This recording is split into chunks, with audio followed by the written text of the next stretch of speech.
चेतावनी दी गई है। अगले 4 दिन तक जोरदार बारिश की संभावना जताई गई। जयपुर, अलवर, सीकर, अजमेर में अलर्ट है। भीलवाड़ा, कोटा, चूरू समेत अन्य जिलों में अलर्ट है। चूरू में 37 साल पुराना बारिश का रिकॉर्ड टूटा है। चूरू में जून के महीने में 85.1 मिलीमीटर बारिश दर्ज की गई है। तो देखिए, मौसम में जो है वो काफी ज्यादा बदलाव देखने को मिला है और ऐसे में 17 जिलों में आगे भारी बारिश की चेतावनी जारी की गई है।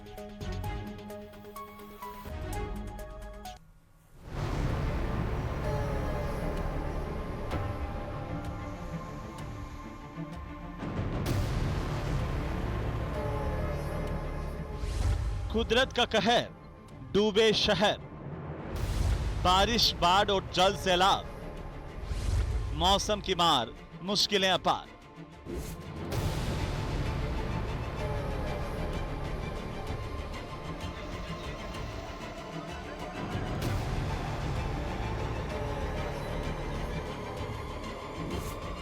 पूरे प्रदेश में मानसून छाया हुआ है।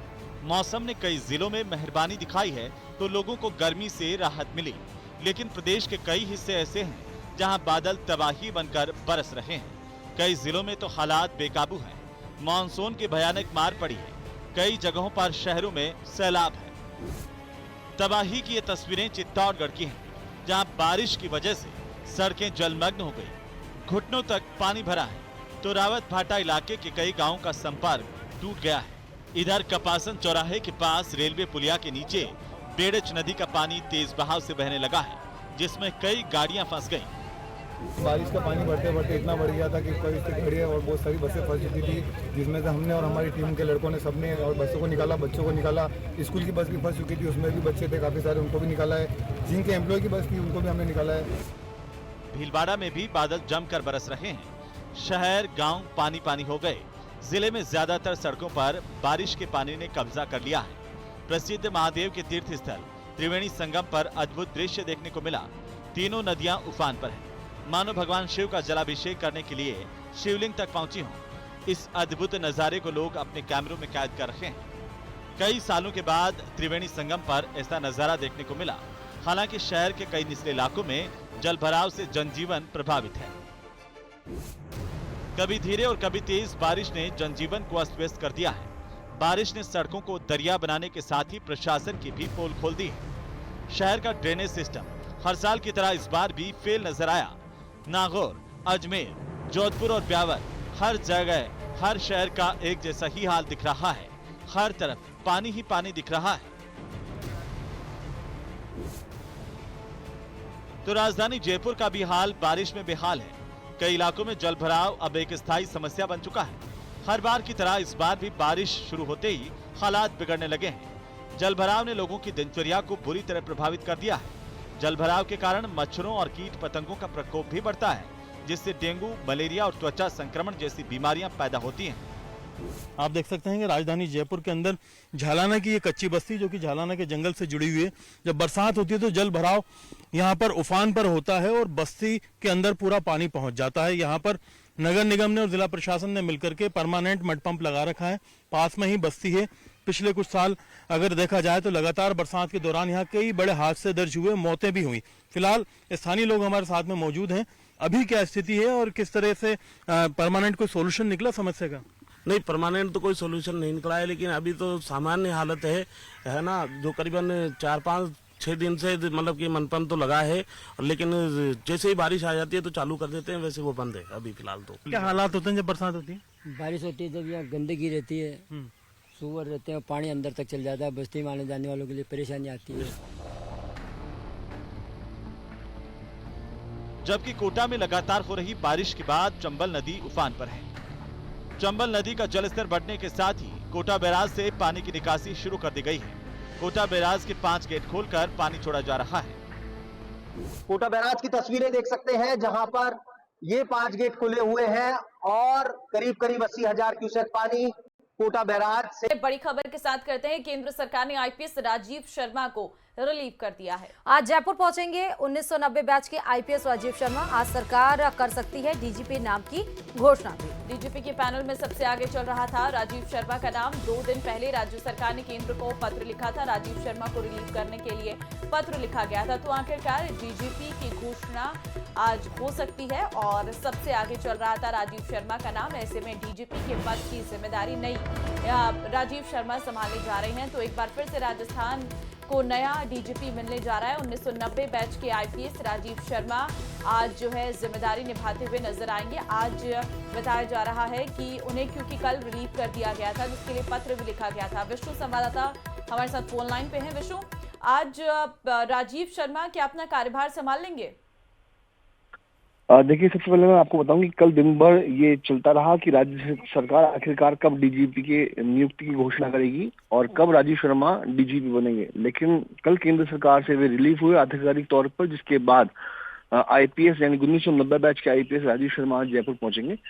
और अभी तक इंतजार है राजस्थान सरकार का, जो कि अभी तक डीजीपी की घोषणा करेगी। यानी अभी तक डीजीपी के नाम की घोषणा, आधिकारिक घोषणा जो आदेश निकलता है वो अभी तक नहीं हुआ है। तो ऐसे में अब ये माना जा रहा है कि आज संभवतः राज्य सरकार डीजीपी के पद नाम की घोषणा करेगी और उसमें राजीव शर्मा का ही नाम होगा। चूंकि राज्य सरकार ने 2 दिन पहले केंद्र सरकार को पत्र लिखा था कि बीपीआरएनडी में डीजी पद पर लगे राजीव शर्मा को रिलीव किया जाए, जिसके बाद केंद्र सरकार ने यानी गृह मंत्रालय ने कल उन्हें रिलीव किया बीपीआरएनडी के डीजी पद से। और उसके बाद आज आधिकारिक तौर पर वे अपना चार्ज सौंप करके जयपुर पहुंचेंगे और उसके बाद ही एक इंतजार और होगा कि कब राज्य सरकार डीजीपी के पद नाम की आधिकारिक तौर पर घोषणा करे। इसका इंतजार आज राजस्थान पुलिस के सभी अधिकारियों को है। लेकिन चूंकि राजीव शर्मा के लिए ही लिखा गया था, तो ऐसे में यही माना जा रहा था कि राजीव शर्मा ही राजस्थान के नए डीजी होंगे और वे रिलीव भी हो गए। तो ऐसे में पूरी अब यही है कि राजीव शर्मा ही राजस्थान के नए डीजीपी होंगे। लेकिन फिर कह रहा हूँ कि एक आधिकारिक तौर पर घोषणा जो राजस्थान सरकार आदेश जारी करती है डीजीपी के नाम का, वो अभी होना बाकी है। जी, मतलब आज ये समझा जाए ना, कल जिस तरह से कयास लग रहे थे, उथल-पुथल रही, तो आज बिल्कुल घोषणा हो सकती है फाइनली। बिल्कुल। देखिए, आज ये बिल्कुल प्रबल संभावना है कि आज ही राज्य सरकार डीजीपी के पद नाम की घोषणा करेगी और उसमें राजीव शर्मा का ही नाम होगा। चूंकि वरिष्ठता के आधार पर, योग्यता के आधार पर राजीव शर्मा सबसे सीनियर मोस्ट आईपीएस ऑफिसर है, 1990 बैच के आईपीएस ऑफिसर है और पैनल में सबसे पहले उन्हीं का नाम था। उसके बाद में राजेश निर्वाण और संजय अग्रवाल का भी नाम शामिल था। लेकिन संजय अग्रवाल अभी कार्यवाहक डीजीपी का चार्ज संभाल रहे। तो ऐसे में राजीव शर्मा के रिलीव होने के बाद अब ये पूरी तरीके से साफ हो गया है कि वे राजस्थान के नए डीजीपी होंगे। जी, ठीक है विष्णु, बहुत शुक्रिया तमाम जानकारी देने के लिए खबर पे।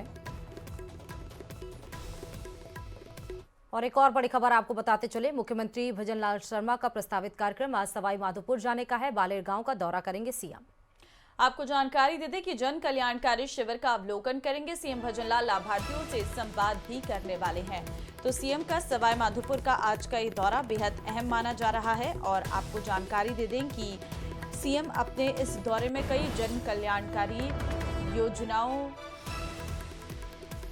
को जनता को देंगे। आपको जानकारी दे दें कि जन कल्याणकारी शिविर का अवलोकन जो है वो यहाँ पर मुख्यमंत्री के द्वारा किया जाएगा और जो भी लाभार्थी हैं उनसे संवाद भी सीधा करेंगे सीएम भजनलाल शर्मा। सवाई माधोपुर का आज दौरा है, बालेर जाएंगे सीएम भजनलाल।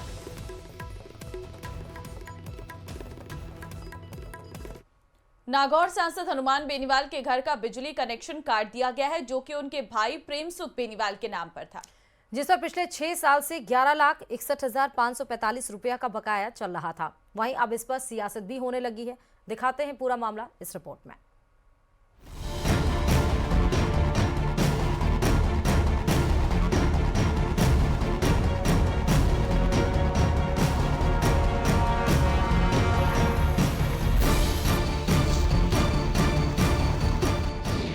प्रदेश भर में उठाते हैं सवाल, नहीं है घर का ख्याल।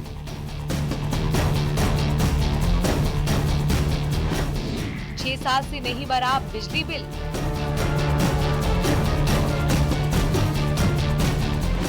बेनीवाल के घर की बत्ती गुल।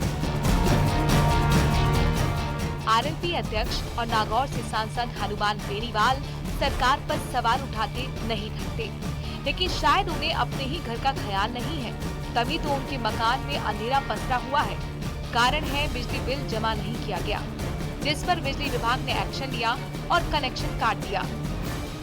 ये कनेक्शन कोई प्रेम सुख बेनीवाल पुत्र रामदेव बेनीवाल के नाम से था। उसमें 10,75,658 रुपये बाकी थे और ये कई सालों से बिल नहीं जमा करा रहे थे। तो इनका कनेक्शन की 6 नोटिस भी दिए हमने और नोटिस देने बाद भी इन्होंने पैसे नहीं जमा कराया, तो इनका कनेक्शन हमने पुलिस बल साथ लेके कनेक्शन काट दिया। दरअसल जिस घर में हनुमान बेनीवाल और उनका परिवार रहता है, उस घर का बिजली कनेक्शन उनके भाई प्रेम सुख बेनीवाल के नाम पर है। उस घर पर पिछले 6 साल से 11,61,545 रुपए का बिजली बिल बकाया चल रहा है। वसूली के लिए डिस्कॉम ने कई नोटिस भी जारी किए थे। 8 नवंबर 2024 को जारी किए गए थे 2 नोटिस। पहला नोटिस जिसमें लिखा गया था कि आपके विद्युत खाता संख्या 15210249 में 9,82,953 रुपए बकाया है। वहीं दूसरा नोटिस शंकर लाल के नाम से जारी हुआ था, जिसमें लिखा गया था कि आपके विद्युत खाता संख्या 18130345 में 1,36,893 रुपए बकाया है। अगले 15 दिन में ये बकाया जमा नहीं किया गया तो आपका कनेक्शन काट दिया जाएगा। लेकिन इसके बावजूद भी बिजली का बिल जमा नहीं कराया गया, जिसके बाद आखिरकार बिजली विभाग ने कार्रवाई की और बिजली का कनेक्शन काट दिया। जब घर का बिजली कनेक्शन कटा तो हनुमान बेनीवाल सामने आए और इसे राजनीति से प्रेरित बताया। वहीं बीजेपी ने बिजली बिल जमा नहीं करने पर हनुमान बेनीवाल को घेरा। पॉलिटिकल मामला ये है और घर का कनेक्शन थोड़े कर रहे, पोल से काट के गए, घर के अंदर घुस के थोड़ी काटा कनेक्शन, पोल से बाहर जाके इस तरह आए सुनो, घर पे है ही नहीं हम। मैं तो 2 महीने से बच्चे वगैरह सब जयपुर के अंदर हैं, हम यहीं रह रहे हैं और आज तक 1 रुपया भी सरकार का बकाया नहीं है। और बकाया अगर हमारा पैसा होता है तो हम चुनाव नहीं लड़ सकते। जब हम एमएलए एमपी का फार्म भरते हैं तो उसमें एनओसी लेनी पड़ती है हर डिपार्टमेंट की। नहीं, विधानसभा की अगर हमने कोई किताब भी ली लाइब्रेरी से तो उसका भी पैसा हमें जमा कराना पड़ता है, हर चीज़ का पैसा देते हैं। ये दुर्भाग्य से इंटेंशन कि भाई हनुमान बेनीवाल को बदनाम कैसे करें, तो मेरे भाई साहब के नाम से जो कनेक्शन है उसको ये प्रचलित करके, और उसमें जब मेरा सरकारी ऑफिस चल रहा है, एमपी की जन सुनवाई वहीं होती है, कायदे से तो ये सरकार का दफ्तर भी वहीं है। ये एमपी का जो ऑफिस होता है वो सरकार उसका बिल भरती है, लेकिन फिर भी मैं भर रहा हूँ बिल सारे, और बिना मुझे सूचित किए मेरी अनुपस्थिति के अंदर जब घर पे कोई नहीं है तो बाहर ये आते हैं गाड़ियां भर के और पोल से कनेक्शन काट के भाग जाते हैं। लोकतंत्र में नेता के कार्य का और उसके व्यवहार को जनता अनुसरण करती है, और अगर नेता ही अगर इस तरीके के काम करने लगे कि जनता उनको कभी भी स्वीकार नहीं करती। नागौर की राजनीति के अंदर ये कहना कि हमारे साथ दुर्व्यवहार किया जा रहा है। मार्च के अंदर नेताजी को नोटिस दिया जाता है कि 11 लाख कुछ रुपए आपके बाकी हैं। 3 महीने बीत जाने के बावजूद भी बिल जमा नहीं कराना, और बिल जमा नहीं कराने के उपरांत विभाग ने जब कार्रवाई की तो कहते हैं कि राजनीतिक व्यवस्था के आधार के ऊपर ये कार्रवाई की जा रही है। लेकिन ये राजनीतिक व्यवस्था के आधार के ऊपर नहीं है, जो विभागीय नियमानुसार कार्रवाई होती है वो सबके साथ समान है। तो वहीं हनुमान बेनीवाल के बिजली के कनेक्शन के कटने के बाद ज्योति मिर्धा का एक फेसबुक पोस्ट वायरल हो रहा है, जिसमें उन्होंने एक पंखा पोस्ट किया है, जिसमें लिखा है कि देसी जुगाड़ कलाई की मेहनत से ठंडी हवा, जो लोगों में चर्चा का विषय बन गया है। इसे नागौर की जनता ज्योति मिर्धा का हनुमान बेनीवाल पर तंज मान रही है। ज्योति मिर्धा ने इससे पहले भी बिजली बिल को लेकर सवाल उठाए थे, जिस पर हनुमान बेनीवाल ने सफाई दी थी। कहा था कि उनके नाम से नागौर में कोई भी बिजली कनेक्शन नहीं है, लेकिन अब उनके घर का बिजली कनेक्शन काट दिया गया है, जिस पर सियासत फुल ऑन है। न्यूज़ 18 राजस्थान के लिए नागौर से प्रकाश कंवर की रिपोर्ट।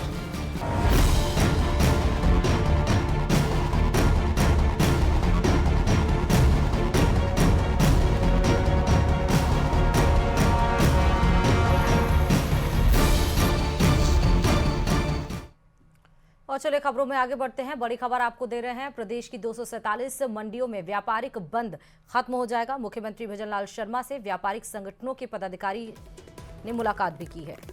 मुख्यमंत्री ने कृषक कल्याण फीस 50 पैसे प्रति सैकड़ा की घोषणा की है। व्यापारियों ने इसी के साथ बंद वापस लेने की घोषणा की और गुरुवार से फिर से सुचारू हो जाएंगी मंडियां और मिले। राजस्थान खाद्य पदार्थ व्यापार संघ अध्यक्ष बाबूलाल गुप्ता ने इस बाबत जानकारी दी है। आप तस्वीरें भी देख सकते हैं। कल से फिर से सुचारू हो जाएंगी जो है मंडियां। कृषि कल्याण फीस को भी यहाँ पर बदला गया है और ऐसे में कृषि कल्याण फीस 50 पैसे प्रति सैकड़ा की घोषणा की गई है।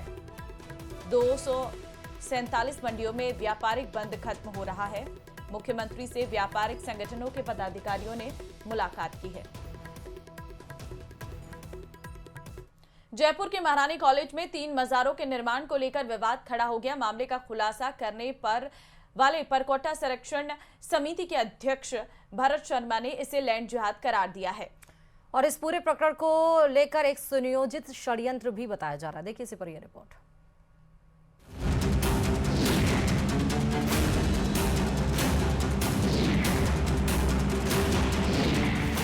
जिम्मेदार रहे बेखबर, तीसरी आंख की भी नहीं पड़ी नजर।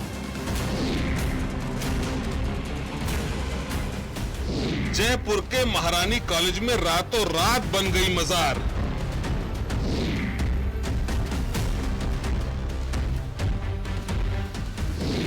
मामले के खुलासे के बाद छिड़ी रार। शिक्षण संस्थान में मजार का क्या काम? धर्मनिरपेक्ष देश में मजार से भला किसी को क्या आपत्ति हो सकती है, लेकिन जिस जगह ये 3 मजारें बनी हुई हैं, वो कोई कब्रिस्तान नहीं बल्कि जयपुर के सबसे पुराने और नामी सरकारी कॉलेजों में से एक महारानी कॉलेज का कैंपस है। मेरे सहयोगी लगातार ये तस्वीरें दिखा रहे हैं कि भी हाल ही में ऐसा लगता है कि इन जो मजारों का जो है निर्माण हुआ है, इनके ऊपर वाइट जो है वो पेंट है वो यहाँ पर किया गया है, जिससे कि कहा जा सके कि जो मजारें हैं काफ़ी पुरानी हैं। लेकिन देखने के अंदर साफ साफ ये जो है प्रतीत ये यहाँ पर हो रहा है कि हाल ही में जो है इन मजारों का जो है निर्माण यहाँ पर किया गया है। इसको लेकर लगातार कहा जा सकता है कि हिंदू संगठनों ने इसको लेकर जो है वो आरोप यहाँ पर लगाया है। इसको लेकर कहा जा सकता है कि जिला कलेक्टर, कुलपति और जो संभागीय आयुक्त है उन्हें जो है वो पत्र यहाँ पर लिखा गया है। सबसे बड़ी ये बात यहाँ पर है कि कॉलेज के अंदर इन मजारों को बनाने के पीछे क्या कुछ उद्देश्य है। कॉलेज प्रशासन के जो कहा जा सकता है कि चुप्पी के ऊपर जो है कई जो है वो सवाल खड़े यहाँ पर हो रहे हैं। 1 अगस्त 1944 में वजूद में आया महारानी कॉलेज जयपुर के सबसे पुराने, सबसे बड़े और सबसे प्रतिष्ठित सरकारी कॉलेजों में है शुमार। रातों रात वजूद में आई मजार से स्टूडेंट्स भी हो रहे हैरान। हमने ये सब चीज़ें कभी पहले देखी नहीं थी और कॉलेज कैंपस में ये सब चीज़ें बनाना जो वो एक तरह से गलत है, क्योंकि यहाँ पे हर तरीके के स्टूडेंट्स आते हैं तो ये गलत प्रभाव पड़ता है बच्चों पे भी और एक कॉलेज की रेपुटेशन पे भी। यहाँ पढ़ने वाली छात्राएं हैरानी जताती हैं कि जिस कॉलेज में उन्हें धर्मनिरपेक्षता के पाठ पढ़ाए जाते हैं, वहाँ मजारें आखिर कैसे बन गईं? न्यूज़ 18 राजस्थान के ऊपर ये जो तस्वीरें हैं कि किस तरीके से 1 नहीं 2 नहीं 3 जो हैं महारानी कॉलेज परिसर के अंदर जो है वो मजार बना दी जाती है और प्रशासन को एकाएक भनक तक नहीं लगती है। ना कॉलेज प्रशासन को भनक लगती है, जबकि कहा जा सकता है कि इस पूरे कॉलेज कैंपस के अंदर जगह जगह जो है सीसीटीवी फुटेज लगे हुए हैं। बड़ी बड़ी जो दीवारें हैं वो यहाँ पर ये जो है कहा जा सकता है कि लगी हुई है और जिस तरीके से जो प्रतीत यहाँ पर होता है कि आप यहाँ पर देखिए कि एक जो पेड़ है इसके यहाँ पर जो है जो हरा जो कलर है वो यहाँ पर किया गया है। निर्माण सामग्री जो है वो यहाँ पर जो आसपास में कहा जा सकता है कि जो फैली हुई जो बिखरी हुई है वो यहाँ पर लगती है। आप यहाँ पर कहा जा सकता है कि जो यहाँ पर इस मजार के आसपास में जो लोग कहा जा सकता है कि रहते हैं, उन्होंने अपने यहाँ पर जो मटका और कहा जा सकता है कि तमाम तरीके की जो एक्टिविटी है वो यहाँ पर डेवलप यहाँ पर की है। तस्वीरें आप यहाँ पर देख सकते हैं। शिक्षण संस्थानों में मजारों की मौजूदगी न सिर्फ कॉलेज मैनेजमेंट बल्कि शासन, प्रशासन और समाज के लिए भी हैरानी का सबब बनी हुई है। महारानी कॉलेज के प्रशासन ने कंसर्न पुलिस स्टेशन के अंदर मुकदमा दर्ज करवाया है। शासन व प्रशासन दोनों ही पुख्ता जांच करा के दोषियों को सजा भी देंगे। सा विद्या या विमुक्त, यानी विद्या वह है जो मुक्ति दिलाए। लेकिन यहाँ तो शिक्षा अपने उद्देश्य से भटकती नजर आ रही है। कुछ लोग इसे इस्लामीकरण और लैंड जिहाद से भी जोड़कर देख रहे हैं। पर कोटा संरक्षण समिति के अध्यक्ष भारत शर्मा ने इसे लैंड जिहाद करार देते हुए पूरे प्रकरण को एक सुनियोजित षड्यंत्र बताया है। महारानी कॉलेज जो कि राजस्थान का सबसे बड़ा सरकारी महिला महाविद्यालय है और वहाँ खड़े हैं, और आपको ये जानकर बड़ा अचंभा होगा कि महारानी कॉलेज परिसर के अंदर एक नहीं, दो नहीं, तीन मजारें निर्मित हो चुकी है, निर्माण हो चुका है। 3 मजारें यहाँ पे बनाई गई है। आपको बड़ा अचंभा होगा कि ये 3 मजारें यहाँ पे किस लिए बनाई गई है। मजारें जो बनाई गई है वो 100% किसी न किसी षड्यंत्र के रूप में बनाई गई है, क्योंकि यहाँ पे 100% मैं दावा कर सकता हूँ कि इस जमीन को, महारानी कॉलेज की जमीन को वक्फ में शामिल करने का षड्यंत्र रचा जा रहा है। कॉलेज परिसर में हर कोने पर सीसीटीवी कैमरे लगे होने के बावजूद इस तरह का निर्माण कार्य कैसे हो गया, इस पर किसी भी जिम्मेदार अधिकारी ने अब तक कोई ठोस जवाब नहीं दिया है। विश्वविद्यालय प्रशासन और कॉलेज प्रशासन इस पूरे मामले पर मौन साधे हुए है। हिंदू संगठनों ने जयपुर कलेक्टर और कुलपति को ज्ञापन सौंपकर मजारों को हटाने की मांग की है और कार्रवाई न होने पर उग्र आंदोलन की चेतावनी दी है। न्यूज़ 18 राजस्थान के लिए जयपुर से रोशन शर्मा की रिपोर्ट। और चलिए खबरों में आगे बढ़ते हैं। भीलवाड़ा से आपको खबर दे रहे हैं। भीलवाड़ा शहर के कोतवाली थाना क्षेत्र स्थित बरड़ा चौराहे के पास उस समय हड़कंप मच गया जब एक अधेड़ व्यक्ति के बरसाती नाले में बह जाने की सूचना मिली। जानकारी मिलते ही कोतवाली थाना पुलिस, एसडीआरएफ और नगर निगम की टीम तुरंत मौके पर पहुंची और तुरंत रेस्क्यू ऑपरेशन चलाया गया, लेकिन तेज बहाव की तेजी की वजह से ऑपरेशन में कठिनाइयों का सामना करना पड़ा। बहने वाली व्यक्ति की पहचान कावाखेड़ा निवासी शिवचरण के रूप में हुई है। बताया जा रहा है कि शिवचरण बारिश के दौरान नाले के पास ही मौजूद था। परिजनों ने भी उसके बहने की आशंका जताई है।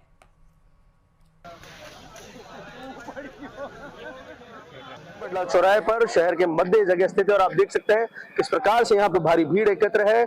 सूचना ये मिली है कि बारिश के दौरान नाले में शिवचरण नामक व्यक्ति बह के आ गया और उसके बाद जो बरड़ा चौराहे पे जो बड़ा नाला है, लगातार उस पर रेस्क्यू और सर्च ऑपरेशन चलाया जा रहा है। मैं दिखाना चाहूंगा कि नगर निगम के द्वारा दमकल भी यहाँ पर आई है और लोग बाग लगातार यहाँ पर रेस्क्यू ऑपरेशन को अंजाम दे रहे हैं। देखिए किस प्रकार से यहाँ पर भीड़ इकट्ठा है, उसको पुलिस द्वारा लगातार हटाया जा रहा है और जो 3 लोग हैं ताकि वो सही ढंग से काम कर सके। बात करते हैं, कहीं ना कहीं लोग भी यहाँ पे इकट्ठे हुए हैं। क्या मामला है, कौन है शिवचरण और किस प्रकार से आप द्वारा यहाँ पे ढूंढा जा रहा है? हमारे पास अभी 9 बजे इनके शिवचरण जी जो गौरन साहब है, इनके पुत्र सोनू जी हमारे पास उपस्थित आए थे। उनका कहना था कि हमने हमारे पिताजी को 7:30 बजे के आसपास कावाखेड़ा स्थित शराब के ठेके के बाहर देखा था। वो नशे शराब में थे। मतलब उन्होंने सब सोनू ने कहा था कि पापा जी घर चले, तो लेकिन उन्होंने मना कर दिया था। फिर वो उनके पिताजी का मोबाइल लेके अपने घर चला गया था। करीबन 9 बजे तक जब वो घर पे नहीं आए तो उन्होंने आशंका जाहिर की कि सब पिताजी आए नहीं और हमारे मकान के पीछे जो आज भीलवाड़ा में अच्छी बारिश हुई है, इस कारण से नाला बहुत उफान से बह रहा है, तो उसको क्रॉस करने के दौरान संभव तो उसको बह के चले गए हैं। आस पड़ोस के लोगों से पूछा गया तो उन्होंने ये भी बताया कि हाँ साहब वो नाले की तरफ जा रहे थे। तो उसी के चक्कर में हम करीबन यहाँ से 1-1.5 किलोमीटर आगे पहले जहाँ इनका मकान था, वहाँ से इस पूरे नाले की तलाशी लेते हुए उसको संभालते हुए आ रहे हैं। हमारे साथ एसडीआरएफ की टीम और नगर निगम की टीम, अग्निशमन दल और सभी टीमें लगी हुई है और हम उनकी तलाश कर रहे हैं। संभवतः मिल जाएंगे। लगातार प्रयास किया जा रहा है ताकि तलाश हो सके उनका। जी हुक्म जी। देखिए ये थे कोतवाल सीआई गजेंद्र नारूका।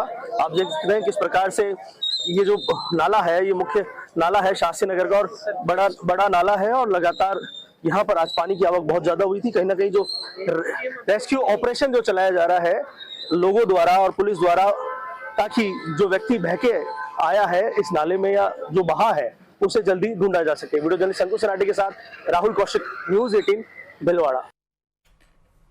तो वहीं झालावाड़ जिले के खानपुर उपखंड क्षेत्र के गुलाना गांव की निचली बस्तियों और बाजारों में भारी बारिश से 3 फीट तक पानी भर गया है। बाढ़ जैसे हालात के बीच कस्बे में एक अनोखा नजारा देखने को मिला, जहां एक शादी समारोह के दौरान माता पूजन के लिए जाते वक्त कुछ महिलाएं ढोल की थाप पर पानी में झूमती नजर आईं और इस दौरान इस अनोखे नजारे को देखने के लिए लोग सड़क किनारे इकट्ठा हो गए। तस्वीरें आप देख सकते हैं, महिलाओं का ये जिंदा दिल अनोखा अंदाज सभी को पसंद आया। गौरतलब है कि जिले में झमाझम बारिश से कई छोटी और बड़ी नदियां उफान पर हैं, वहीं बस्तियों और कॉलोनी में भी पानी भर गया है।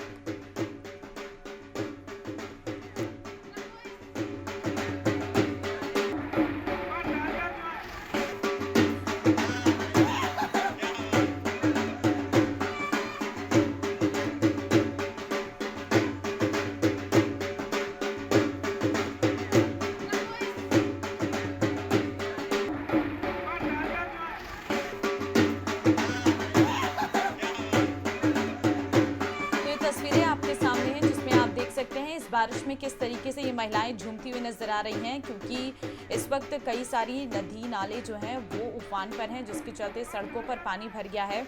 और क्योंकि कार्यक्रम शादी का था तो महिलाएं जो हैं वो सड़क पर ही थिरकने लग गई और